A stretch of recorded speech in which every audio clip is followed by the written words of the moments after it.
Saturn's moon Enceladus was spared the possibility of the Cassini spacecraft uncontrollably crashing into it when NASA deliberately plunged it into Saturn's atmosphere in what was called the grand finale.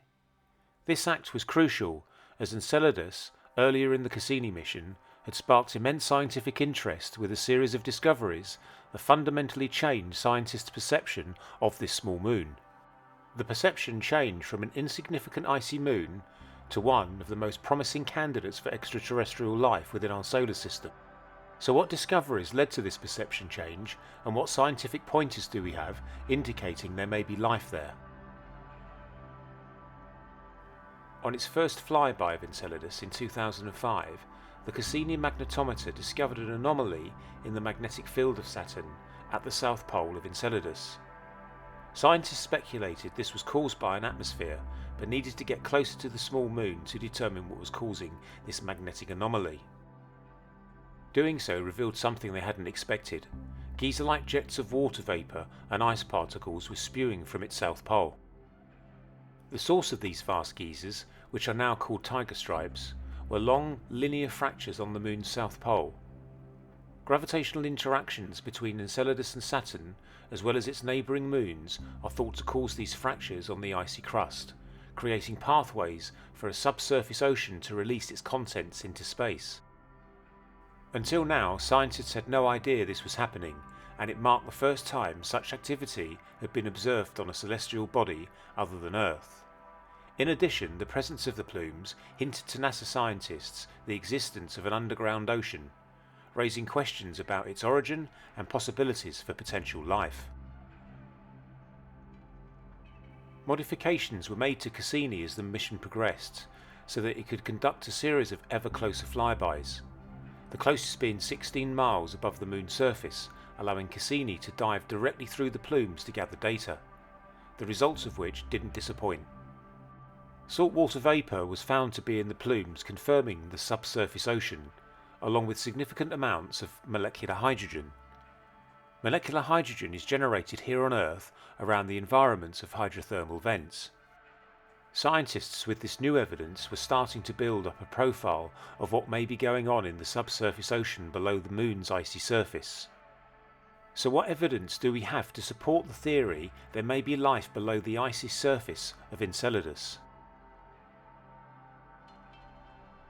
Liquid water is a fundamental requirement for life as we know it, and the existence of a subsurface ocean on Enceladus makes it a candidate for hosting life.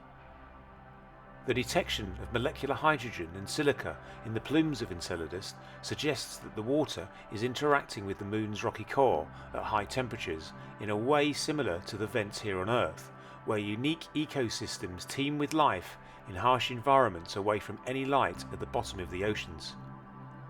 Scientists are therefore openly speculating that hydrothermal venting processes could be happening on Enceladus, and may be providing an energy source for any potential life.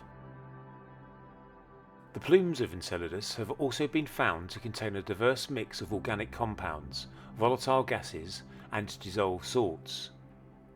These could serve as the essential building blocks for life, or act as nutrients for potential organisms in its subsurface ocean.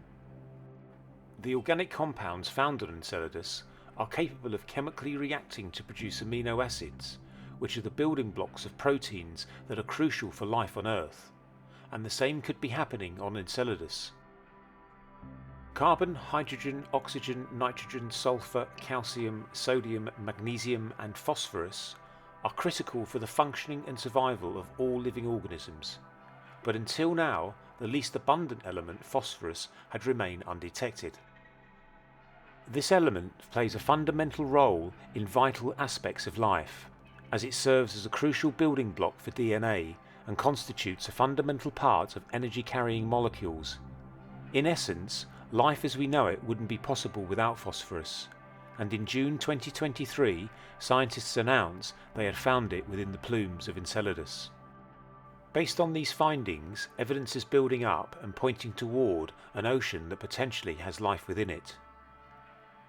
We are fortunate then that Enceladus is spewing this plume into space, as it allows us the opportunity to scientifically understand the possible inner workings of this moon without the need to dive below its icy surface.